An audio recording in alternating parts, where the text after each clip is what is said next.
இந்த கூட்டங்களுடைய கடைசி நாளில் நாம் வந்திருக்கிறோம். சென்ற நாட்களில் ஆண்டவர் இந்த நடந்த பகலில் இரவில் நடந்த கூட்டங்களை ஆசீர்வதித்தார். அந்த வகையில் இந்த நாளிலும் நடக்கிற கூட்டத்தை ஆண்டவர் ஆசீர்வதிக்க வேண்டும். சங்கீதத்திலிருந்து ஒரு வசனம் வாசித்து நான் உங்களோடு பேச போகிறேன். 32ஆம் சங்கீதம் 5ஆம் வசனத்தை வாசிக்கிறேன். நான் என் அக்கிரமத்தை மறைக்காமல் என் பாவத்தை உமக்கு அறிவித்தேன், என் மீறுதல்களை கர்த்தருக்கு அறிக்கையிடுவேன் என்றேன். தேவரீர் என் பாவத்தின் தோஷத்தை மன்னித்தீர். இங்கே பக்தன் என்ன சொல்லுகிறார்? தேவரீர் என் பாவத்தின் தோஷத்தை மன்னித்தீர். மன்னிக்கப்பட வேண்டிய நம்முடைய பாவத்தின் தோஷம் என்ற தலைப்பில் நான் உங்களுடனே பேசுகிறேன். அவர் தன்னுடைய பாவத்தை மறைக்காமல் அறிக்கையிட தவறி இருந்தால் பரலோகத்தின் தேவன் அவருடைய பாவத்தை மன்னித்தார் என்று அவர் சந்தோஷப்பட்டிருக்க முடியாது. அறிக்கையிட்டார். அப்போ பரிசுத்தமுள்ள தேவன் பார்த்தார், இந்த பாவியான மனுஷன் அறிக்கையிடுறானே, அவருடைய பாவத்தின் தோஷத்தை நான் மன்னிக்காமல் இருக்கலாமா என்று சொல்லி அவருடைய பாவத்தின் தோஷத்தை மன்னித்தார். ஆனால் முந்தியவருடைய நிலைமை பற்றி 3ஆம் வசனம் 4ஆம் வசனத்தில் பார்க்கிறோம். நான் அடக்கி வைத்த மட்டும் பாவத்தை அறிக்கையிடவில்லை, இருதயத்துக்குள்ள ஊட்டி அடக்கி வைக்கிறார். நித்தம் என் கதறுதலினாலே என் எலும்பு உலர்ந்து போயிற்று. பாவம் உள்ள இருக்கிற வரையில இருதயத்தில் குமுறலை யாரும் அடக்க முடியாது. இரவும் பகலும் என் மேல் உம்முடைய கை பாரமாக இருந்ததுனால என் சார உஷ்ணகால வறட்சியை போல வறண்டு போயிற்று. யாரொருவர் பாவம் செய்து அதை அடக்கி வைக்கிறார்களோ, ஜீவனுள்ள தேவன் அவர் என்ன செய்கிறார்? இரவும் பகலும் அவருடைய கையை அந்த மனுஷி மேல வைக்கிறார். அது வறட்சியை போன்ற ஒரு நிலைமை, உலர்ந்து போன ஒரு நிலைமை, கதறுகிற ஒரு நிலைமை. இன்றைக்கு மனித வாழ்க்கையில மிக முக்கியமான பிரச்சனை என்னவென்று கேட்டால், பாவ பிரச்சனை தான் மனிதனுடைய முக்கியமான பிரச்சனை. அது மையமான பிரச்சனை என்று சொல்ல வேண்டும். அந்த பிரச்சனை எவராலும், தன்னாலும் பிறராலும் தீர்க்க முடியாத பிரச்சனை தான் பாவ பிரச்சனையாகும். ஆனால் ஒரு தேவன் இருந்து அந்த தேவன் மனிதன் செய்த பாவத்தை, அவருடைய தோஷத்தை மன்னிக்காமல் இருந்தால் அந்த தெய்வம் அவசியம்தானா என்று நாம் கேட்க வேண்டியதாக இருக்கிறது. மத்தேயு சுவிசேஷம் 1ஆம் அதிகாரம் 21ஆம் வசனத்தில் அவருக்கு இயேசு என்று பெயரிடுவாயாக, தமது ஜனங்களின் பாவங்களை நீக்கி ரட்சிக்கிறவர், அதாவது பாவத்தின் தோஷத்தை மன்னிக்கிறவர். அருமையானவர்களே, உங்களுடைய பாவத்தை குறித்து நீங்கள் உணர்வடைந்தால் அது மன்னிக்கக்கூடிய வழி வேதாகமத்தில் தான் இருக்கிறது தவிர வேற எங்கே போனாலும் உங்களுடைய பாவம் மன்னிக்கப்பட வழி கிடையாது. பாவம் செய்துவிட்டு தப்பிவிடலாம் என்று நினைக்காதீங்க. யாராக இருந்தாலும் சரி, எந்த மதத்தினராக இருந்தாலும் சரி, எவ்வளவு கல்விமானாக இருந்தாலும் சரி, ஆண்டவர் விட மாட்டார், அவருடைய கையை வைப்பார். மன்னிக்கப்பட வேண்டிய நம்முடைய பாவ தோஷம் என்பதை விளக்குவதற்காக வேத புஸ்தகத்தில் ஒரு சரித்திர சம்பவம் 3 சுவிசேஷங்களில் எழுதப்பட்டிருக்கிறது.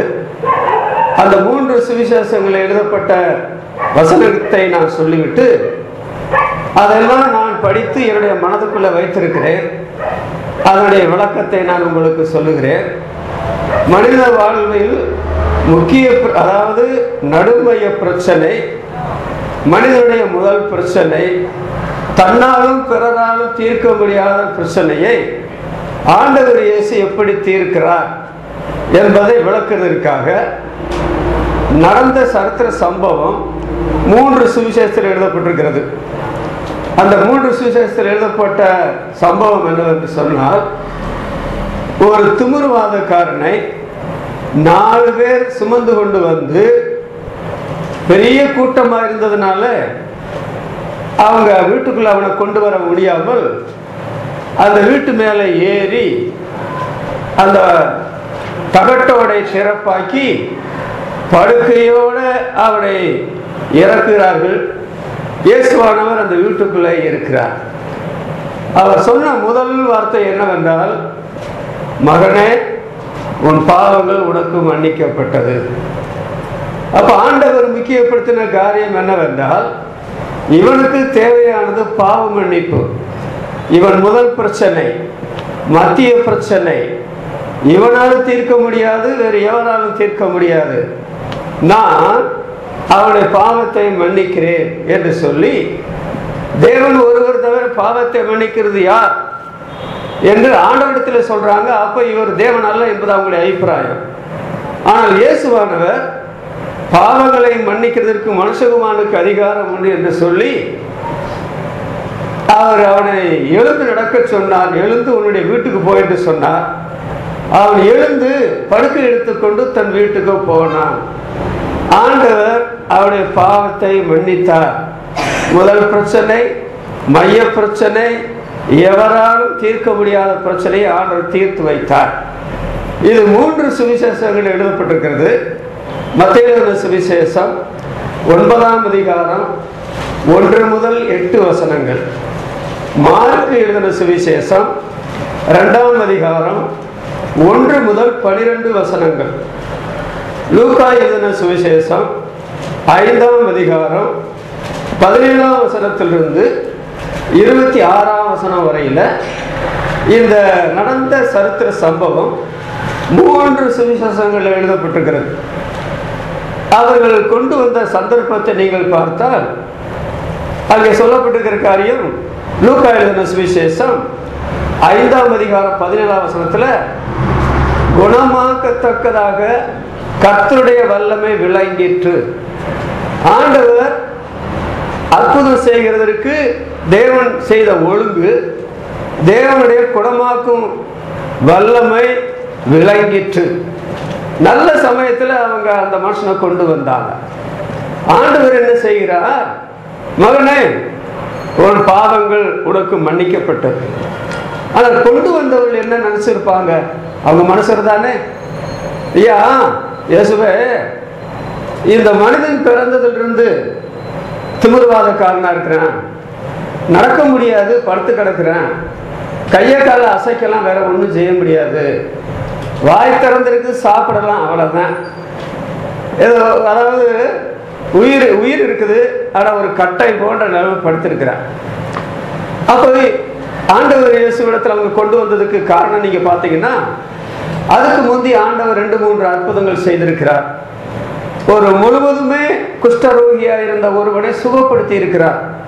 உலக சரித்திரத்துல அப்படி குஷ்டரோகம் பிடிச்ச ஒருத்தனை சுகப்படுத்துறதுக்கு நாங்கள் கேட்டது கூட இல்லையே. முழுதும் குஷ்டரோகியா இருந்த ஒருவன், அவர் சுத்தமானான். அப்புறம் பேதுருடைய மாமி கடுஞ்சுரம், அதாவது மகானாகி அலெக்சாண்டருக்கு ஒரு காய்ச்சல் வந்து செத்து போனார். இந்த அம்மா கிளவி, கடுஞ்சுரம் வேற. ஆண்டவர் அந்த கடுஞ்சுரத்தை சுகமாக்கினார். அது இவங்களுக்கு கேள்வியானது. 3வது, 2 குருடர்கள் இயேசுவானவரை தேடிக்கொண்டு வருகிறார்கள். அவர் வீடுக்குள்ள இருக்கிறார், அங்கே வந்தார்கள். அப்பொழுது நாங்கள் பார்வையிட வேண்டும் என்று சொன்ன பொழுது ஆண்டவர் பார்வை கொடுத்தார். இந்த காரியங்களை கேள்விப்பட்ட போது இங்கே 4 பேர் என்ன செய்தால் தெரியுமா? இந்த மனிதனை, யாருக்கு உபயோகமற்ற மனிதனை, நாங்களும் ஒன்றும் செய்ய முடியல, அவனும் ஒன்றும் செய்ய முடியல, எங்கள் சமுதாயத்தில் இருக்கிற ஒருவரும் ஒன்றும் செய்ய முடியல, ஆனால் ஆண்டவர் செய்ய முடியும். மனுஷரால கூடாத எல்லாம் தேவனால கூடும் அப்படி என்று சொல்லி மார்க்கு எழுதின சுவிசேஷத்தில் 11ஆம் அதிகாரத்தில் சொல்லப்பட்டதை நீங்கள் பார்க்க முடியும். அப்போ இவங்க 4 பேரும் சேர்ந்து அந்த மனுஷனை தூக்கி கொண்டு வந்தார்கள் என்று நாம் பார்த்தோம். இவங்க தான் தூக்கிட்டு வந்தாங்களா? இதுக்கு பின்னால நீங்க பார்த்தீங்கன்னு சொன்னா, அதுக்கு மார்க்கு எழுதின சுவிசேஷம் 6ஆம் அதிகாரம் 54ஆம் வசனம் 55ஆம் வசனத்துல, இயேசுவானவர் அங்க வந்தார் என்று தெரிஞ்ச உடனே ஓடி திரிந்து, தெருவெல்லாம் ஓடி திரிந்து, வீடெல்லாம் ஓடி திரிந்து, வியாதியஸ்தர்களை படுக்கைகளில் கிடத்தி இயேசு நாடத்தில் கொண்டு வந்தார்கள். நான் நினைக்கிறேன் அந்த படுக்கையில கிடத்தி கொண்டு வந்த ஒருவர் கூட மறுபடியும் வியாதியஸ்தராய் போகாமல் எல்லாரும் குணமடைந்து போனார்கள். அப்போ இந்த திமிர்வாதக்காரன் கர்த்தர் இயேசுவிடத்துல கொண்டு வரப்படாமல் இருந்திருந்தால் ஆண்டவர் இவனுடைய பாவத்தை மன்னிச்சிருக்க முடியுமா? அதோடு நீ எழுந்து உன் படுக்கை எடுத்துக்கொண்டு உன் வீட்டுக்கு போய் என்று சொன்ன பொழுது எத்தனையோ வருட காலமாக திமிர்வாதக்காரனாய் கடந்தவன் அந்த படுக்கை எடுத்துக்கொண்டு போன போது அது அவனுக்கு எவ்வளவு பெரிய சந்தோஷம், அவனுடைய வீட்டாருக்கு எவ்வளவு பெரிய சந்தோஷம், இவனை தூக்கி கொண்டு வந்த அந்த 4 பேருக்கு எவ்வளவு பெரிய சந்தோஷம். அதனால அவங்க கூட்டி கொண்டு வந்தது எவ்வளவு நல்லதாய் போய்விட்டது. பார்த்தீங்களா? இதன் மூலமா நான் படிக்கிற பாடம் என்ன தெரியுமா? இயேசு கிறிஸ்து ஒருவர் தான் மனிதனுடைய பாவ பிரச்சனையும் நோய் பிரச்சனையும் நீக்கக்கூடியவர். அப்ப நீங்கள் நான் என்ன செய்யணும் தெரியுமா? பிறருக்கு நான் உதவி செய்ய வேண்டும், அதுக்கு ஒன்றுபட வேண்டும். இந்த 4 பேர் ஒன்றுபட்டார்கள். இவங்களுக்கு ஒன்றும் திமிர்வாதம் கிடையாது, ஆனால் ஒன்றுபட்டு உதவி செய்கிறார்கள். அப்படி கொண்டு வந்த பொழுது நாம் என்ன பார்க்கிறோம் தெரியுமா? மத்தேயு சுவிசேஷம் 19ஆம் அதிகாரம் 26ஆம் வசனத்துல மனுஷரால கூடாது தேவனால கூடும் என்று பார்க்கிறோம்.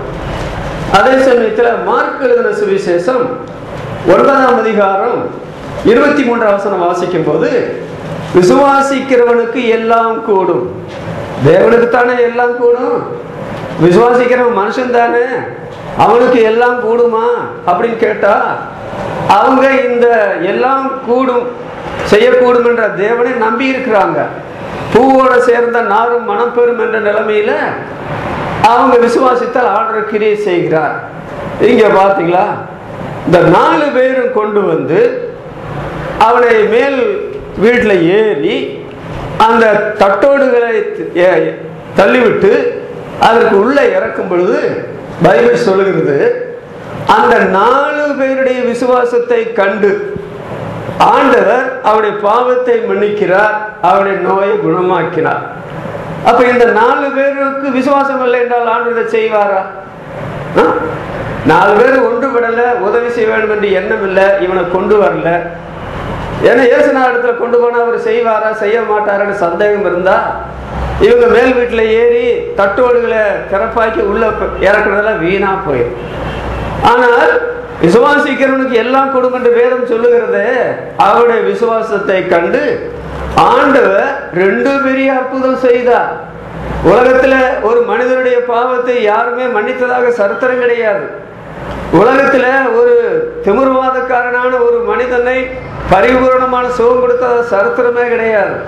இந்த 2 காரியத்தையும் ஒருமுகமாய் செய்கிறதற்கு ஆண்டவர் இந்த மனிதனுடைய விசுவாசத்தை கண்டு அவனை சுகமாக்கினார் என்ற வரலாறு நாம் பார்க்கிறது இல்லையா?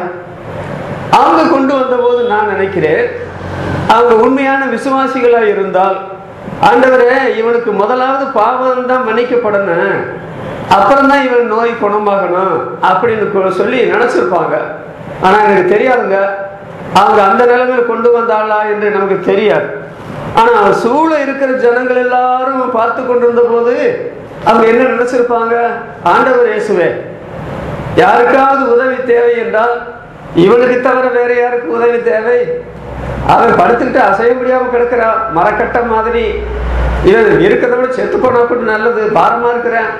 நீ இவனுக்கு உதவி செய்யவில்லைன்னா வேற யார் இவனுக்கு உதவி செய்ய முடியும்? அதனால இவனுக்கு இந்த வியாதியை, அதாவது திமிர்வாதத்தை அடியோடு அகற்றி விடுவார் என்று நினைச்சிருப்பாங்க. ஆனால் ஆண்டவர் வந்த உடனே உன்னுடைய படுக்கை எடுத்துக்கொண்டு நட அப்படின்னு ஒண்ணு சொல்லலைங்க. அதற்கு முந்தி ஆண்டவர் என்ன சொல்லுகிறார்? மகனே, ஒரு சுவிசேஷத்துல மனுஷனே அப்படின்னு சொல்லி மகனும் மனுஷனும் ஒண்ணுதான். அதனால அவனுக்கு ஆண்டவர் எதை முக்கியப்படுத்தினார் தெரியுமா? ஏப்பா, முதலாவது உன் பாவம் மன்னிக்கப்படணும், உன் பாவத்தின் தோஷம் அகற்றப்படணும். அப்படி பாவத்தின் தோஷத்தை அகற்றப்பட்டு விட்டால் அடுத்த நிமிஷத்துல நான் செய்ய வேண்டிய காரியம் தெரியுமா? உன்னுடைய படுக்கை எடுத்துக்கணும் நட என்று சொல்ல வேண்டிய உத்தரவாதம் எனக்கு உண்டு. ஆண்டவர் தன்னுடைய கீர்த்தி பெற்ற மலை பிரசங்கத்தில் சொல்லுகிறார். காந்தி முதலான தேச பக்தர்கள் இப்படிப்பட்ட ஒரு பிரசங்கத்தை உலக சரித்திரத்தில் யாரும் செய்ததில்லை என்று சொல்லியிருக்கிறாங்க. அவர் தன்னுடைய பிரார்த்தனை கூட்டங்களில் இந்த மலைப்பிரசங்கத்தை பற்றி நான் விளக்கம் சொல்லியிருக்கிறார். அந்த மலைப்பிரசங்கத்தில் ஆண்டவர் சொன்ன காரியத்தை பார்த்தீர்களா? முதலாவது தேவனுடைய ராஜ்யத்தையும் அவருடைய நீதியை தேடுங்கள், பிற்பாடு இவைகளெல்லாம் உங்களுக்கு கூட கொடுக்கப்படும். முதலாவது தேவனுடைய ராஜ்யத்தை தேடுங்கள். பரமண்டல ஜபத்தில் ஆண்டவர் கற்றுக் கொடுத்தாரே, முதலாவது தேவனுக்குரிய 3 காரியங்கள், அப்புறம்தான் மனுஷனுக்குரிய 3 காரியங்கள். நான் 1 கொரிந்தியர் 15ஆம் அதிகாரத்தில் வாசிக்கிறோம், 9ஆம் வசனம் என்று நினைக்கிறேன். நாம் இம்மைக்காக மாத்திரம் கிறிஸ்துவ மேல் நம்பிக்கை உள்ளவர்களாக இருந்தால் எல்லா மனுஷரை பார்க்கலும் பரிதபிக்கப்படத்தக்கவர்களாக இருப்போம். ஆண்டவர் இந்த நோயை சுகமாக்கிட்டா அவர் எழுந்து நடக்கிறவன் நல்லவனா இருப்பான் நீங்க நினைக்கிறீங்களா? அவர் பொல்லாதவனா போனாலும் போயிடுவேன். ஆனால் பாவம் மன்னிக்கப்பட்டால் அவன் நன்றி உள்ளவனாய் இருப்பான். பாவ மன்னிப்புத்தான் அவனுடைய முதல் தரமான தேவை, மைய தேவை. யாரும் அவனுடைய பாவத்தை மன்னிக்க முடியாது, அவனும் அவனுடைய பாவத்தை மன்னிக்க முடியாது. அதனால ஆண்டவர் என்ன சொல்லுகிறார்? அதாவது மகனே, உன் பாவங்கள் உனக்கு மன்னிக்கப்பட்டது. அப்ப திமிர்வாதக்காரனை கர்த்தர் இயேசுவிடத்தில் கொண்டு வராமல் இருந்தால் இந்த ஆசீர்வாதங்களை அவன் பெற்றிருக்காமல் அப்படியே அவன் திமிர்வாதக்காரனாக இருந்து பாவத்தின் தோஷம் அவன் மேல இருந்து செத்து நரகக்குழிக்கு போயிருப்பான். ஆனால் அவன் வர முடியுமா? இந்த திமிர்வாதக்காரன் ஆண்டவரை தேடி வர முடியுமா? அவனுக்கு உதவி தேவை அல்லவா? 4 பேர் சேர்ந்தாங்க, அவனை தூக்கினாங்க, ஓட்டு மேல ஏறினாங்க, தகட்டோட திறப்பு வாக்குனாங்க, உள்ளே இறக்கினாங்க. இது முதல் அந்த சரித்திரத்தை ஒரு பகுதியாக நான் சொல்லுகிறேன். அடுத்த இந்த சரித்திரத்தினுடைய இன்னொரு பகுதி என்ன தெரியுமா? திமிர்வாதக்காரனுக்கு அவர் செய்த முதல் தரமான முக்கியமான காரியம் என்னவென்றால், அவன் செய்த பாவத்தை ஆண்டவர் மன்னித்தார். சங்கீதம் 32:1 வாசிக்கிறோம், எவனுடைய மீறுதல் மன்னிக்கப்பட்டதோ, எவனுடைய பாவம் மூடப்பட்டதோ அவன் பாக்கியவான். பைபிள்ல பாக்கியவான் என்பதற்கு சந்தோஷம் உள்ளவன், ஆசீர்வதிக்கப்பட்டவன் என்ற 2 கருத்து உண்டு. அப்ப எவனுடைய மீறுதல் எவனுடைய அக்கிரமம் மன்னிக்கப்பட்டதோ, மீறுதல் மன்னிக்கப்பட்டதோ, பாவம் மூடப்பட்டதோ அவன் பாக்கியவான் என்று சொல்லப்பட்டிருக்க. இந்த பாக்கியவனுக்கு வேண்டாமா? அதைத்தான் ஆண்டவர் அவங்க முக்கியப்படுத்தி அவனுக்கு சொல்லுகிறார். யோவான் எழுதின சுவிசேஷம் 5ஆம் அதிகாரம் 16ஆம் வசனத்தையும் 14ஆம் வசனத்தையும் நீங்க பார்த்தீங்கன்னா, சாலமோன் மண்டபத்துல நிறைய பேர் வியாதிசரா படுத்திருக்கிறாங்க. 38 வருஷமாய் ஒரு வியாதிஸ்தன் இருந்தான். அந்த வியாதிஸ்தன் என்ன வியாதி நாங்க சொல்லப்படவில்லை. நமக்கு 1 வருஷம் ஒரு வியாதி வந்தா தாக்கு பிடிப்போமா? நம்மள 38 வருஷம் வியாதிஸ்தராக இருந்தா யாராவது நம்ம பக்கத்துல வருவாங்களா? ஆனால் ஆண்டவர் அங்கே வந்து, நீ சுகமடைய விரும்புகிறாயா? ஆண்டவரே, இந்த தண்ணீர் குளத்துல ஒரு தூதன் இறங்கும் போது யாரும் முன்னால போறானா அவன் சுகமடைகிறான். நான் படுத்த இடத்துல கிடக்கிறேன்னு, அது 38 வருஷம் ஆச்சு, நான் எந்திரிக்க முடியுமா? நடக்க முடியுமா? எனக்கு உதவி இல்லையே. அப்போ ஆண்டவர் என்ன செய்கிறார்? அவர் சுகமடைய விரும்புகிறார் என்று அறிந்த பொழுது அவனை சுகப்படுத்துகிறார். உடனே அவன் என்ன செய்யறான்? தேவனுடைய ஆலயத்திற்கு போயிருக்கிறான் நன்றி சொல்வதற்காக. அப்போ ஆண்டவர் அவனை கண்டு சொல்ற காரியத்தை நீங்க பார்த்தீங்களா? அதிக கேடானது ஒன்று உனக்கு வராதபடிக்கு நீ இனி பாவம் செய்யாதே. அப்ப இந்த 38 வருஷம் வியாதி எப்படி வந்துச்சு? நீ அதிக கேடானது செய்த. அந்த கேடான காரியத்துக்கு உலகத்துல யாரும் பாவ மன்னிப்பு தரமாட்டாங்க. ஆனால் நான் உனக்கு பாவ மன்னிப்பு தந்துட்டேன். அதனால அதிக கேடானது ஒன்று வராதபடிக்கு பாவம் செய்யாதே. நோயற்ற வாழ்வே குறைவற்ற செல்லும் என்று சொல்றாங்க. கேட்கறதுக்கு நல்லா தான் இருக்கு. நோய் இல்லாத மனுஷன் உலகத்துல தான் உண்டோ? இந்த நோய் எங்கெங்க வந்துச்சு? ஏதேன் தோட்டத்தில் நம்மளுடைய முதல் தகப்பனான ஆதாமையும் ஏவாளையும் உண்டாக்கிற பொழுது, நீங்கள் மத்தியில் இருந்த சுவிசேஷம் 3ஆம் அதிகாரம் கடைசி வசனத்தில் வாசிக்கும் போது, Adam the son of God, ஆதாம் தேவனுடைய குமாரனாக இருந்தான் என்று எழுதியிருக்கிறது.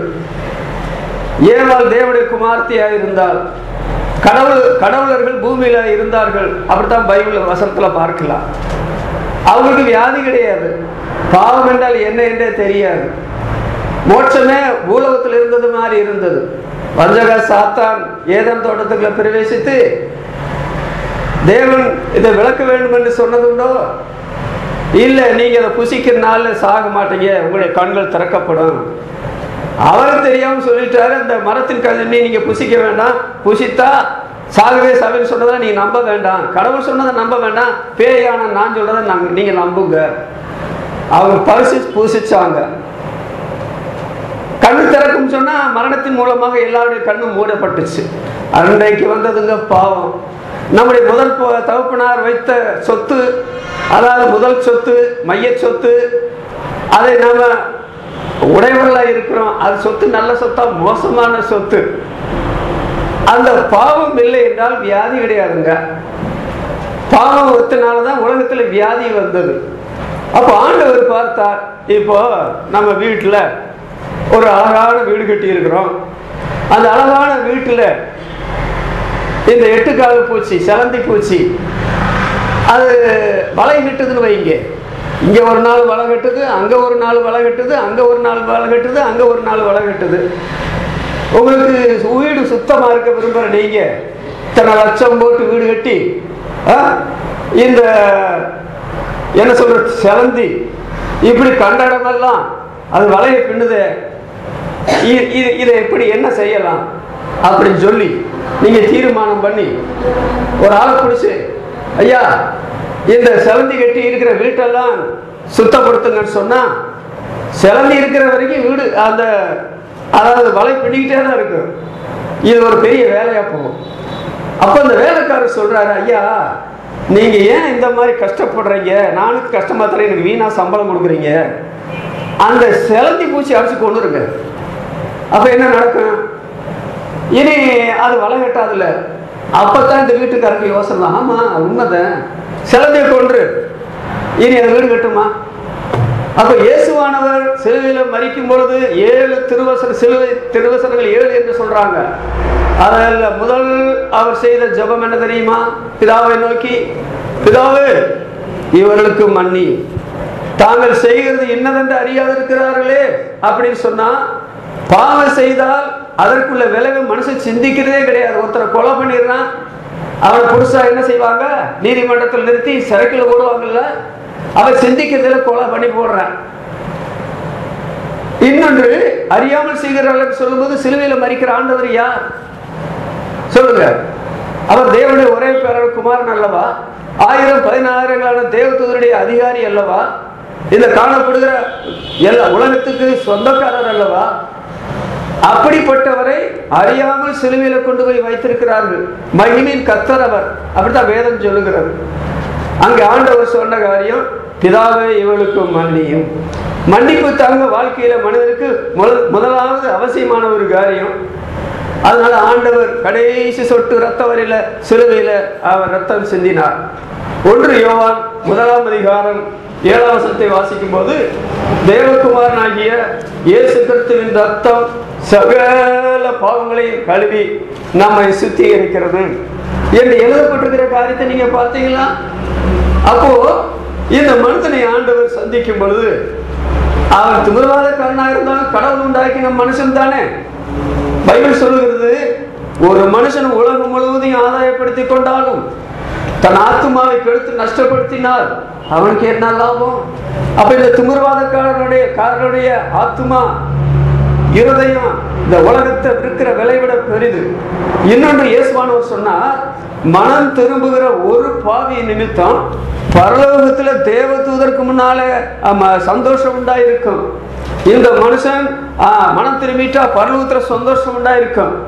உலகம் இவனை கவனிக்கவில்லை என்றாலும், இவனுக்கு உதவி செய்யவில்லை என்றாலும், நான் கவனித்து இவனுக்கு உதவி செய்வேன் என்ற நிலைமையில அவனுடைய பாவத்தை ஆண்டவர் மன்னிக்கிறார். அந்த பாவத்தை பாவம் என்று சொல்லும் பொழுது, அந்த பாவத்தை மன்னிக்கிறதுக்கு ஆண்டவர் வேறு எந்த ஒழுங்கையும் செய்ய முடியாது. ரத்தம் சிந்தப்பட வேண்டும். பழைய ஏற்பாடு முழுவதிலும் ரத்தம் சிந்தப்பட்ட வரலாறு சொல்லப்பட்டிருக்கிறது.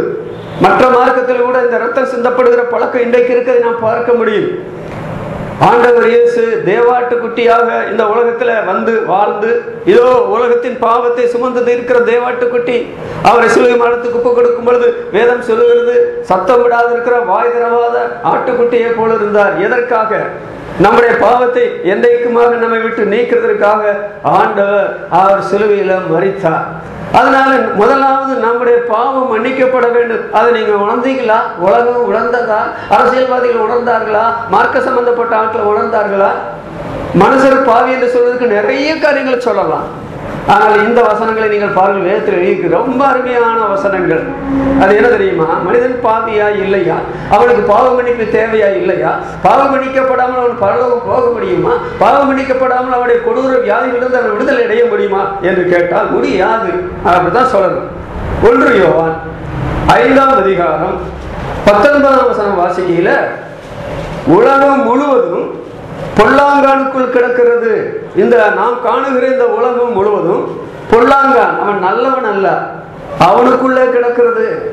அப்ப இந்த பொல்லாங்கன் என்ன செய்வான்? கொலை செய்யி, விபசாரம் செய்யி, பிள்ளைகளை பெண்களை கெடு, கொள்ளையடி, லஞ்சம் வாங்கு, என்ன பாவம் செய்ய முடியுமோ அதெல்லாம் செய்யி அப்படின்னு சொல்லி இந்த பொல்லாங்கன் எல்லாரையும் பாவம் செய்ய பண்றான். அதனாலதான் நாம் பிரசங்கியர் புஸ்தகம் 7ஆம் அதிகாரம் 20ஆம் வசனத்துல வாசிக்கிறோம். அதாவது நன்மையே செய்யத்தக்க நீதிமான் பூலோகத்தில் இல்லை அப்படி சொல்லப்பட்டிருக்கிறது. பாவம் செய்கிறானே தவிர ஒரு நன்மை கூட அவன் செய்கிறது என்று சொல்லப்பட்டிருக்கிறது. 1 ராஜாக்கள் 8ஆம் அதிகாரம் 46ஆம் வசனத்துல வாசிக்கிறோம், பாவம் செய்யாத மனுஷன் இல்லையே. யோபு புஸ்தகம் 9ஆம் அதிகாரம் 24ஆம் வசனத்துல வாசிக்கிறோம், உலகம் துன்மார்க்கருடைய கையில விடப்பட்டிருக்கிறது. உலகம், இந்த மொத்த உலகம் நல்லவங்க கையில விடப்பட்டிருக்கவில்லை, துன்மார்க்கருடைய கையில விடப்பட்டிருக்கிறது. இந்த துன்மார்க்கர் எல்லாம் சேர்ந்து நல்லவனை கூட கெடுத்து குட்டிச்சவராக்கிடுவாங்க. இதனாலதாங்க இன்றைக்கு மனுஷர் மாதிரியே இல்லை. அதோடு நாம் என்ன வாசிக்கிறோம்? நீதிமொழிகள் 28ஆம் அதிகாரம் 2ஆம் வசனத்தை வாசிக்கும் போது, தேசத்தின் பாவத்தின் நிமித்தம் அதனுடைய அதிகாரிகள் அநேகராய் இருக்கிறார்கள். இன்றைக்கு நாம் நம்மிடத்துல வசூல் பண்றாருங்கிற வரி பணம் இது யாருக்கு போகிறது? உலகத்தில் இருக்கிற அதிகாரிகளுக்கு போகிறது. அதிகாரிகள் நற்கிரிகளுக்கு அல்ல, துர்க்கிரிகளுக்கு பயங்கரமா இருக்கிறார்கள் வேத புஸ்தகம் சொல்லுகிறது. அப்ப தேசத்தின் பாவத்தின் நிமித்தம் அதிகாரிகள் அநேகராய் இருக்கிறார்கள். இவ்வளவு போலீஸ்கள் வேணுமா? இவ்வளவு ராணுவ வீரர்கள் வேணுமா? இவ்வளவு அதாவது சிறைகளை பாதுகாக்கக்கூடிய அதிகாரிகள் வேணுமா? நாட்டை ஆளக்கூடிய பெரிய பெரிய அதிகாரிகள் தேவைதானா? இதெல்லாம் என்ன காண்பிக்கிறது என்று சொன்னால், தேசத்தின் பாவத்தின் நிமித்தம் அதனுடைய அதிகாரிகள் அநேகராய் இருக்கிறார்கள். அப்புறம் வாசிக்கிறோம் சங்கீதம் 12 வாசிக்கும் போது அங்க என்ன சொல்லப்பட்டிருக்கு பாருங்கள், மனுபுத்திரரில் சண்டாளர் உயர்ந்திருக்கும் போது துன்மார்க்கரை எங்கும் சுற்றி திரிகிறார். சண்டாளர் உயர்ந்திருக்கிறாங்க, நல்லவங்க உயர்ந்திருக்க முடியல. துன்மார்க்கரை எங்கையும் சுற்றி திரிகிறார். நம்முடைய மனைவிமாருக்கு பாதுகாப்பு காணும், படிக்கிற நம்முடைய பிள்ளைகளுக்கு பாதுகாப்பு காணும், நம்முடைய உயிருக்கு பாதுகாப்பு காணும். வெளியில போனா திரும்பி வருமானு சொல்ல முடியல.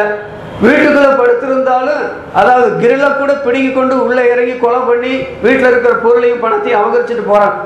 தினசரி நியூஸ் பேப்பரை பார்த்தா இது உலகம் போல நரகத்தை விட மோசமா இருக்கிற மாதிரி இருக்குது. அப்ப இந்த பாவத்துக்கு எனக்கு சம்பந்தம் இல்லை என்று இந்த உலகத்துல யாராவது சொல்லலாமா? சொல்ல முடியுமா? இப்படிப்பட்ட மனிதர்கள் மத்தியில இந்த பிரச்சனையில் சிக்கி இருக்கிற, பாவத்தில் சிக்கி இருக்கிற தனிப்பட்டோர், குடும்பத்தினர், மதத்தினர், அரசியல்வாதிகளை விடுவிக்கிறவர்கள் யார்? மன்னிக்கிறவர்கள் யார்? இவருடைய வாழ்க்கையை மாற்றுவர்கள் யார்? யோபு புஸ்தகத்தில் வாசிக்கிறோம் 13ஆம் அதிகாரம் 4ஆம் வசனத்துல, நீங்கள் எல்லாரும் காரியத்துக்கு உதவாத வைத்தியர்கள் என்று சொல்லப்பட்டிருக்கு. ஐயா, உலகத்தில் இருக்கிற அரசியல்வாதிகளே, சினிமா நடிகர்களே, மத போதகர்களே, மனுஷர்களே, நீங்கள் எல்லாரும் காரியத்துக்கு உதவாத வைத்தியராகத்தான் இருக்கிறீங்க. இந்த மனுஷன் பாவ மன்னிப்பு அடைய வேண்டியவனா இருக்கிறானே, இந்த மனுஷன் திமிர்வாத நோயிலிருந்து குணமாக்கப்பட வேண்டியவனா இருக்கிறானே. ஒரு பாவி எப்படி பரிசுத்தப்படுத்த முடியும்? குருடனுக்கு குருடன் வழிகாட்டினா 2 பேரும் குழியில தானே விழுவாங்க. பாவி இன்னொருவனை பரிசுத்தம் ஆக்க முடியுமா?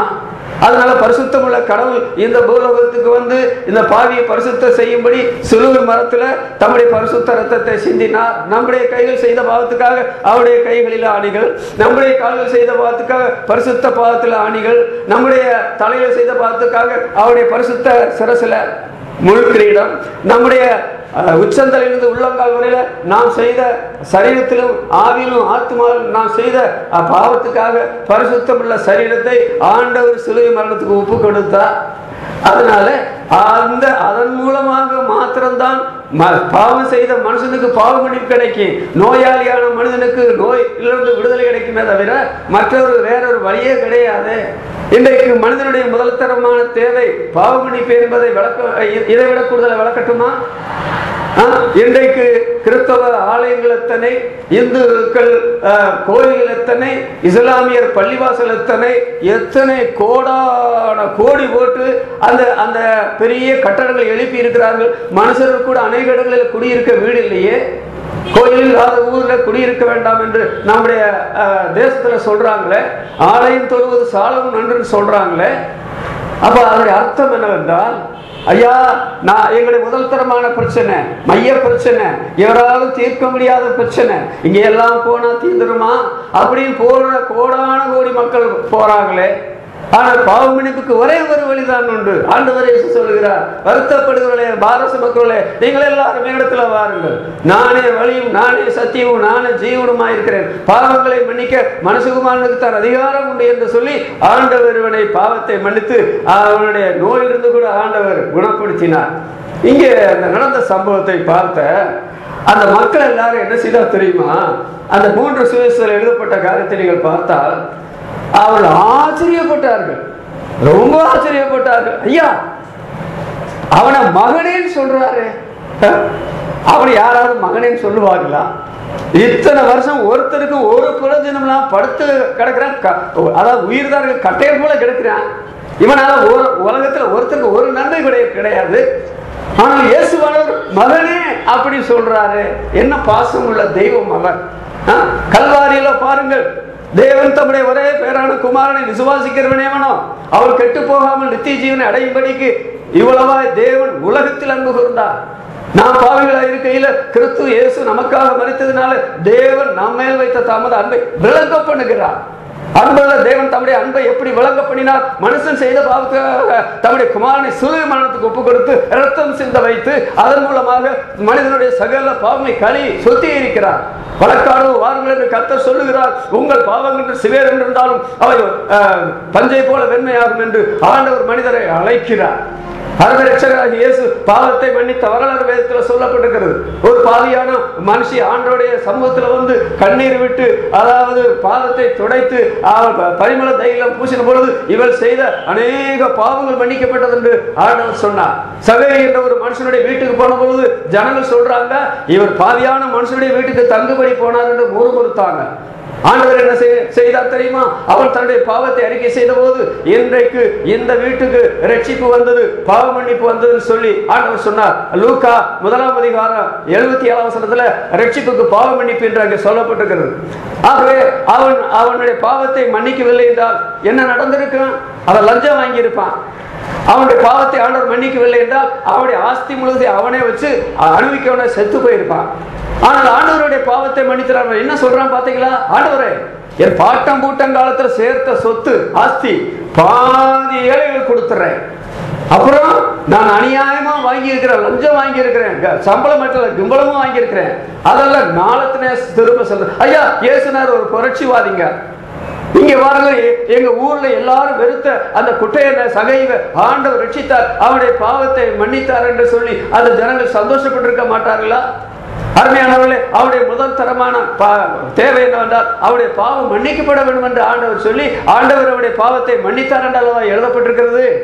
அதனால இங்கே அதை குறித்து ஆச்சரியப்பட்டார்கள். இன்னொன்று வாசிக்கிறோம், இப்படிப்பட்ட அதிகாரத்தை கொடுத்த தேவனை மகிமைப்படுத்தினார்கள் ஜனங்கள். அப்படி மகிமைப்படுத்தின ஜனங்கள் கூடுகிற இடத்துல யார் யாரெல்லாம் இருந்தாங்க எழுதி தெரியுமா? வேத பாரகரங்க இருந்தாங்க, வேதத்தை படிக்கிறவங்க, பரிசேயர் இருந்தாங்க, மத சம்பந்தப்பட்ட ஆட்கள், நியாய சாஸ்திரிகள், நியாயத்துல கெட்டிக்காரர்கள், நியாயத்துல சாஸ்திரிகள் இருந்தாங்க. இவங்க மத்தியில தான் அந்த மனிதனை கொண்டு வந்த பொழுது ஆண்டவர் அவருடைய முதல் தரமான தேவையான பாவத்தை மன்னித்து நோயை குணமாக்குகிறார். அது எப்போ? கர்த்தருடைய குணமாக்கும் வல்லமை விளங்கின பொழுதுதான் ஆண்டவர் அதை செய்த. எல்லா சமயத்திலும் ஆண்டவர் கிரியை செய்ய மாட்டார். இந்த மாதிரி கூட்டங்களை ஒழுங்குபடுத்தல எவ்வளவு செலவினா.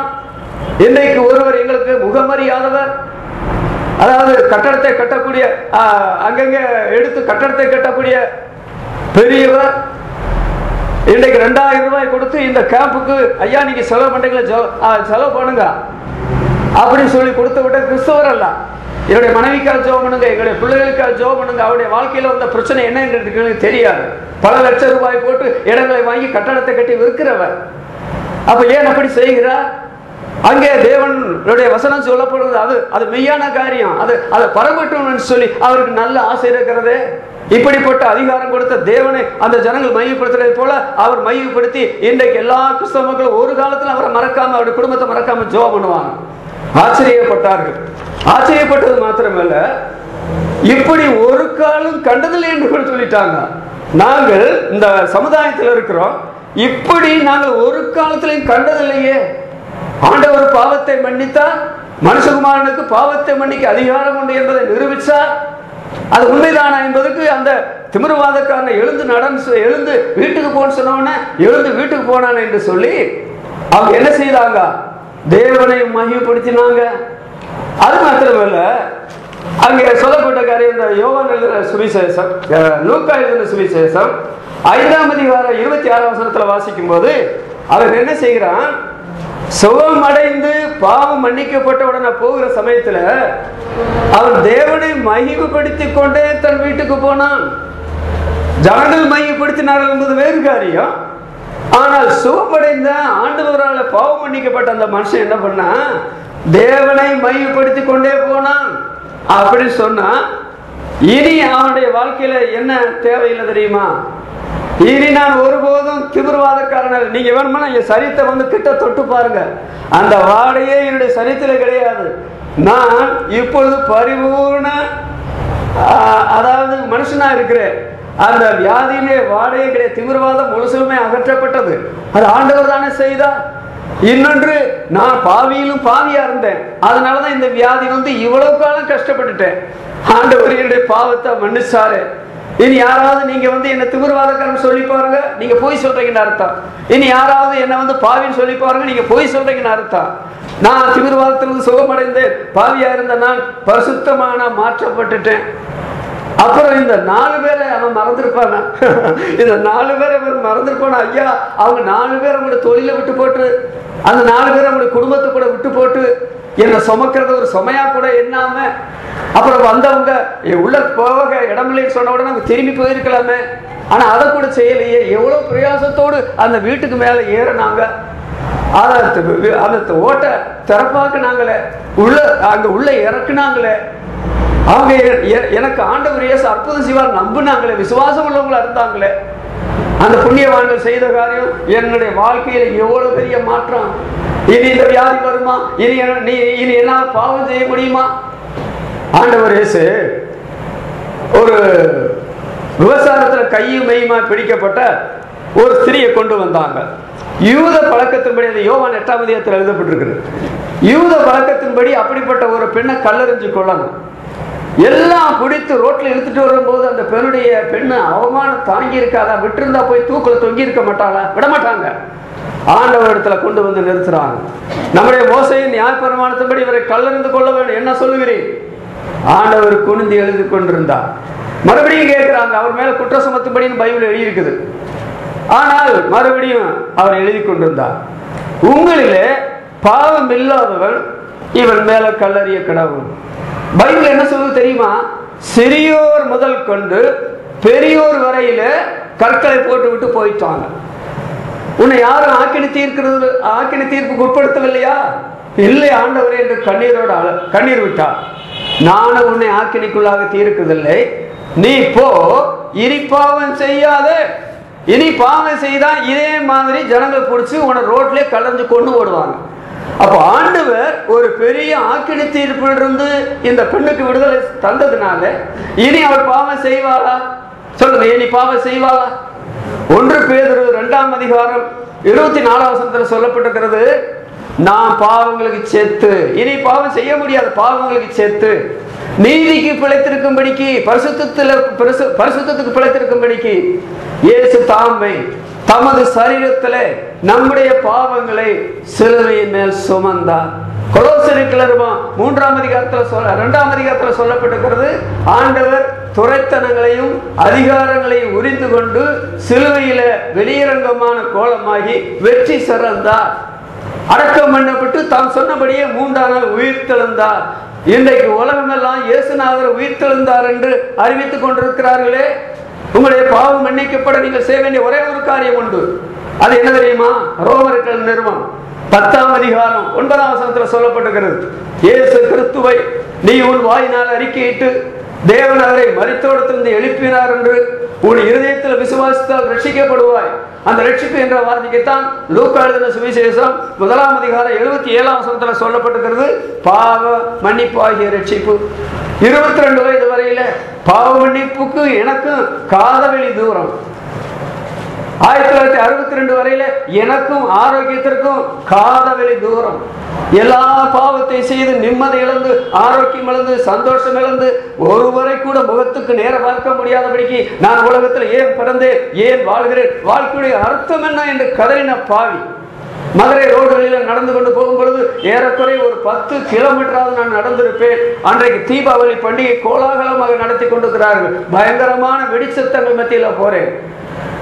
ஆனால் பகலில திரும்பி வந்து, தெய்வமே எல்லா பொழுதும் நடந்தும் கூட எனக்கு ஒரு நிம்மதி இல்லையே, என பெரிய ஆபத்திலிருந்து கூட நீ விடுவித்தீர, நீ தெய்வமா இருந்தால் என்னுடைய பாவத்தை மன்னிக்கணும், இல்லைன்னா நரகத்தை அழிக்கணும் அப்படி சொல்லி கதறி இருக்கிறேன்.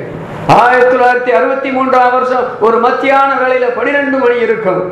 உடைந்த உள்ளத்தோடு, இயேசுவே நான் பாவம் செய்திருக்க, என் பாவத்துக்காக கல்வாசியில் நம்முடைய உயிரையே கொடுத்தீரே, வெளியேற்பட்ட ரத்தம் சிந்தினீரே, நீர் பிறந்தது சரித்திர உண்மை, நீர் வாழ்ந்தது சரித்திர உண்மை, நீர் மரித்தது சரித்திர உண்மை, நீர் உயிர்த்தது சரித்திர உண்மை, உலகமெல்லாம் அது ஒத்துக்கொள்கிறது. தேவ பக்தியானது யாவரும் ஒப்புக்கொள்கிறபடியே தேவன் மாம்சத்தில் வெளிப்பட்டார், ஆவியில நீதியுள்ளவர் என்று விளங்கப்பட்டார், தேவதூதரால் காணப்பட்டார், புறஜாதிகளிடத்தில் விசுவாசிக்கப்பட்டார், மகிமையில உயர்த்தப்பட்டார். அப்படி 1 தீமோத்தேயு 3ஆம் அதிகாரம் 16ஆம் வசனத்தில் சொல்லப்பட்டிருக்கிறது. அப்ப நான் ஆண்டவரிடத்தில் பாவி என்று அறிக்கையிட்டேன். அன்றைக்கு ஏற்பட்ட காரியம் என்ன தெரியுமா? வண்டி வண்டியா ஏற்றலாமே உள்ளத்துல உள்ள சந்தோஷம். 1ஆம் அதிகாரம் 8ஆம் வசனத்தில் என்ன சொல்லப்பட்டிருக்கு தெரியுமா? நீங்கள் இயேசுநாதரை காணாமல் இருந்து அவர் பரலோகத்திலிருக்கிறார், அவரிடத்துல விசுவாசம் வைத்து சொல்லி முடியாதது யார் சொல்லி முடிக்க முடியும்? மகிமையால் நிறந்ததுமான சந்தோஷம் உள்ளவர்களாய் களி கூர்ந்து உங்கள் விசுவாசத்தின் பலனாகிய ரட்சிப்பின் பலனாகிய பாவ மன்னிப்பின் பலனாகிய ஆத்ம ரட்சிப்பு அடைகிறீர்கள். கட்டுக்கடங்காத சந்தோஷம். 2 கொரிந்தியர் 5:17 சொல்லப்பட்டிருக்கிறது, ஒருவன் கிறிஸ்துவுக்கு இருந்தால் புது சிருஷ்டியாயிருக்கிறான், பழையவை ஒழிந்து போயின, எல்லாம் புதிதாயின. என்னுடைய முதல் பிரச்சனை, மைய பிரச்சனை, யாரால் தீர்க்க முடியாத பிரச்சனை, ஆண்டவர் இயேசு இமை பொழுதுல 63ஆம் வருஷம் மத்தியான வேளையில என்னுடைய வாழ்க்கைய என்ன ஆனந்தம் சொல்லக்கூடாதே மன்னன் கிறிஸ்தியன் பாவத்தை மன்னித்தாரே என்று சொல்லி அதாவது துள்ளி குதித்து சந்தோஷப்பட்டேன். அதற்கு முந்தைய நான் சினிமா பிரியனா இருந்தேன், கெட்ட புசனை படிக்கிறவனா இருந்தேன், ராத்திரி பகலா வாலிகளோடு சேர்ந்து தூஷணமான வார்த்தைகளை பேசிக்கொண்டு அளந்து இருந்தேன். ஆனால் 63ஆம் வருஷத்திலிருந்து இன்றைக்கு வரையில மனிதனாய் இருக்கிறேன். ஆரோக்கியத்தை ஆண்டவர் தந்திருக்கிறார். அவருடைய சத்தியத்தை சத்தியமாக எங்கெங்க அழைப்பு கிடைக்கிறதோ அங்கே எல்லாம் போய் சொல்லுகிறேன். என்னுடைய வாழ்க்கையில பாவ பிரச்சனை கிடையாது, என்னுடைய வாழ்க்கையில நோய் பிரச்சனை கிடையாது. ஆண்டவர் இதற்கெல்லாம் எனக்கு விடுதலை தந்திருக்கிறார். என்னை கிறிஸ்துவுக்குள்ள வழிநடத்துவதை கொடுத்து இன்றைக்கு நான் தேவனை துதிக்கிறேன். என்னை பற்றி எத்தனையோ ஆயிரங்கள் இன்றைக்கு தேவனை மையப்படுத்துகிறார்கள். இவர் செய்த கிரியை போல என்னுடைய வாழ்க்கையில, விசுவாச மக்களுடைய வாழ்க்கையில வேறு யாரும் செய்த சரித்திரமே கிடையாது. இது ஒரு மதம் அல்ல, இது ஒரு சபை அல்ல, இது உங்களை தனிப்பட்ட பிரச்சனை. மரணம் வரும்பொழுது எல்லாரும் உங்களை விட்டு விலகுவார்கள். தன்னந்தனியாக கல்லறைக்குள்ள போக வேண்டும். ஒன்று மோட்சத்துக்கு போக போகிறீர்களா அல்லது நரகத்துக்கு போக போகிறீர்களா? ஆண்டவராக இயேசு கிறிஸ்து சொல்லுகிறார், நான் சொன்னதாக பைபிள் எழுதப்பட்டிருக்கிறது, நரகம் நித்தியமானது என்று 71 முறை சொல்லி இருக்கிறார். நரகம் நரகம் உண்டு என்று சொல்லி ஆண்டவர் இயேசு 54 முறை சொல்லி இருக்கிறார். அந்த நரகம் பயங்கரமானதா இருந்ததுனால தானே அந்த நரகத்துக்கு ஒரு மனுஷன் கூட போகக்கூடாது என்பதற்காக தெய்வம் மனிதனாக நமக்காக பூலோகத்தில் வந்து கல்வாரி சிலுவையில் அவர் பட்ட பாடுகளை விவரிக்க வார்த்தை தான் உண்டோ? அது பாடுகளுடைய சமுத்திரம் அல்லவா? அதனால அந்த காரியத்தை நீங்கள் புறக்கணித்தால் நித்தியம் முழுவதிலும் ஆண்டவர் இயேசு என்னவெல்லாம் பாடுகளை சரீரத்தில் ஆவியில் ஆத்மாவில் சகித்தாரோ அதெல்லாம் நீங்க சகிக்க வேண்டியிருக்கும். அதனால இந்த மனிதனுக்கு ஆண்டவர் இந்த 2 பெரிய காரியங்களை செய்தாரு. அவன் தேவனை மையப்படுத்தாமல் இருக்க முடியுமா? அதனால அங்கே நான் வாசித்த அந்த தலைப்போசனத்தை பாருங்கள், என்ன அருமையாக இங்கு சொல்லப்பட்டிருக்கிறது. ஆண்டவரே, நான் அடக்கி வைத்த மட்டும் நித்தம் என் கதறுதலினால எலும்புகள் எல்லாம் உலர்ந்து போயிற்று. ஆண்டவரே, உம்முடைய கரத்தை என் மேல் வைத்ததனால் அது உஷ்ணகால வறட்சியை போல் ஆயிற்று. ஆனால் என் பாவத்தை மறைக்காமல் உம்மிடத்தில் அறிக்கையிட்ட போது தேவரே என் பாவத்தின் தோஷத்தை மன்னித்து. யார் மன்னிக்க முடியும்? நீர் ஒருவர்தான் மன்னித்து. எனக்கு ஒரு விஞ்ஞான ஆசிரியர் இருந்தார். அவர் பேரை நான் மறந்துட்டேன், வருஷங்கள் ரொம்ப ஆச்சு. அப்ப அவர் என்ன சொன்னார் தெரியுமா? அடே, இன்பமும் துன்பமும் எங்க இருக்குன்னு உங்களுக்கு தெரியுமான்னு கேட்டார். சார், நீங்க கேட்ட உடனே என்ன அப்படி உடனே சொல்றக்க நாங்க என்ன அவ்வளவு பெரிய அறிவாளிகளா? நீங்களே சொல்லுங்க சார் சொன்னோம். அப்ப அவர் என்ன சொன்னா தெரியுமா? உங்க கையில ஒரு பெரிய சிலந்தி வந்துருக்கு.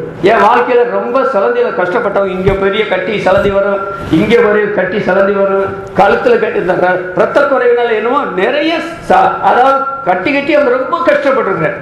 அப்ப அவர் சொல்லுவா, அந்த சிலந்திய சுத்தி தடவு பாருங்க, அப்போ உங்களுக்கு சுகமா இருக்கு. அதுதான்டா இன்பம்.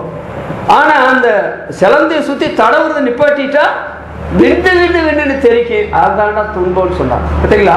சிலந்திய இருக்கிற வரைக்கும் சும்மா அப்படி தடவுனா அது இன்பமா தெரியும், டெம்பரரி இன்பம். விட்டுட்டீங்கன்னா விண்டு விண்டு விண்டுன்னு தெரிக்கும். நீங்கள் ஏசாயா தீர்க்கதரிசியின் புஸ்தகம் 1ஆம் அதிகாரம் 4ஆம் வசனத்திலிருந்து 6ஆம் வசனம் வரையிலே பாருங்கள். ஒட்டுமொத்த மனுக்குலத்தினுடைய நிலைமை, ஒட்டுமொத்த உங்களுடைய நிலைமை அதுதான், என்னுடைய நிலைமை அதுதான். அது என்ன சொல்லப்பட்டு தெரியுமா? அதிகமாய் நீங்கள் ஏன் விலகி போகிறீர்கள்? ஏன் அடிக்கப்பட வேண்டும்? தேவன் அடிப்பார். எத்தனை பேரை அடித்திருக்கிறார் வேதத்தில் நான் சொல்ல முடியும். தலையெல்லாம் வியாதியும், இருதயமெல்லாம் வளர்ச்சியும், உச்சந்தலையிலிருந்து உள்ளங்கால் வரையில நொதிக்கிற ரணம், வீக்கம், காயம், எண்ணெயினால ஆட்டப்படாமலும் சீல் பிதுக்கப்படாமலும், ஐயோ இந்த மனிதன் நிம்மதியா இருப்பானா? இந்த மனிதன் மனிதன் என்று சொல்றதா? இன்றைக்கு உலகம் அப்படித்தானே இருக்கிறது. ஒருத்தர் தான் இதற்கு பொருத்தமானவர், இந்த காரியங்கள் எல்லாம் அகற்றக்கூடியவர். நான் சொல்றேன், ஒரு வைத்தியர் எவ்வளவுதான் இந்த நோயாளியினுடைய நோயை பற்றி சொன்னாலும், அப்பா இந்த நோய் கொடுமையான நோய், இந்த கொடுமையான நோய் இன்ன இடத்துல எல்லாம் பாதிச்சிருக்குன்னு சொல்லிக்கிட்டே இருந்தா, டாக்டர் நீங்க இந்த நோயை பற்றி சொல்றதெல்லாம் சரிதான், இந்த கொடுமையை பற்றி சொல்றதும் சரிதான், ஆனால் அந்த நோய் பரிகாரத்துக்கு வழி சொல்லுங்க அப்படி சொல்லி அந்த நோயாளி கதற மாட்டாரா? நோயாளி அதாவது பிணியாளிகளுக்கு வைத்தியமே வேண்டியதல்லாமல் சுகமுள்ளவர்களுக்கு வேண்டியதல்ல.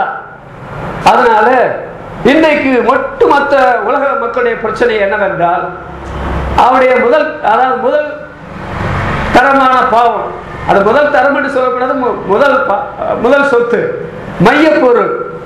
அப்புறம் அவனை யாராலும் தீர்க்க முடியாத பிரச்சனை பாவ பிரச்சனை தாங்க. ஆனால் இயேசுவானவர் அந்த மனிதனுடைய பாவத்தை மன்னித்தார், அதோட நோயை குணமாக்கினார். தேவனை ஜனங்கள் மையப்படுத்துறாங்க, இப்படி ஒரு காலம் கண்டதில்லை என்று வேற சொல்றாங்க. இந்த மனுஷனும் தேவனை மையப்படுத்தி கொண்டு தன் வீட்டுக்கு போன போது அந்த வீட்டாருக்கு அது எவ்வளவு பெரிய சந்தோஷம், எவ்வளவு பெரிய சந்தோஷம். ஐயா நீ சோமாயி வந்துட்டீங்க, திமிர்வாதம் போயிடுச்சு, ஆண்டவர் பாவத்தை மன்னிச்சாரு. அவங்க எல்லாரும் நான் நினைக்கிறேன் மெய்கிறிஸ்தவங்களா மாறி இருப்பான்.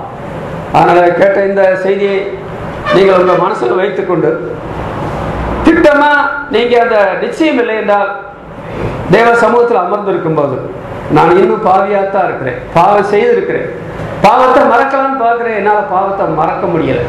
பாவத்தை வேற யாத்திரையான்னு சொன்னாலும் என்னை மதிக்க மாட்டாங்க. இந்த பாவ பிரச்சனை என்னை விட்டு நீங்க இருக்கு எங்கெல்லாம் போய் பார்க்கிறேன், ஆனா ஒன்றும் முடியல. அப்படின்னு உங்களுடைய இருதயம் கதறினா நீங்க இப்போ ஒண்ணு செய்யணும். இந்த ஆண்டு ஒரு பேர்ல நீங்க விசுவாசம் வைக்க, இந்த நிமிஷத்திலேயே இன்றைக்கே ரட்சணி அண்ணார், இன்றைக்கு அனுகிரக காலம். கர்த்தராகிய இயேசு கிறிஸ்துவை விசுவாசி, அப்பொழுது நீயும் உன் வீட்டார் ரட்சிக்கப்படுவீர்கள் என்று சொல்லப்படுகிறது. அதனால மன்னிக்கப்பட வேண்டிய நம்முடைய பாவத்தின் தோஷம், பாவம் இருக்கிற வரைக்கும் நீங்க தோஷம் பிடிச்சவங்கள தான் இருப்பீங்க, நிம்மதியா இருக்க மாட்டீங்க, தூக்கம் வராது. எந்த நல்ல காரியங்களுடைய வாழ்க்கையில் இருக்காது. எந்த மதத்தை சேர்ந்தாலும் சரி, எவ்வளவு பணம் வச்சிருந்தாலும் சரி, உலகத்துல எவ்வளவு இன்பத்தை அனுபவிச்சாலும் சரி, பாவம் ஒரு பெரிய பிரச்சனை. அது மைய பிரச்சனை, தீர்க்கப்பட வேண்டிய பிரச்சனை, யாராலும் தீர்க்க முடியாது. அதனால ஒரே ஒருவர் தீர்த்தார், தீர்க்கிறார், தீர்ப்பார். ஆனந்த வார்த்தைகளை ஆசிரியர்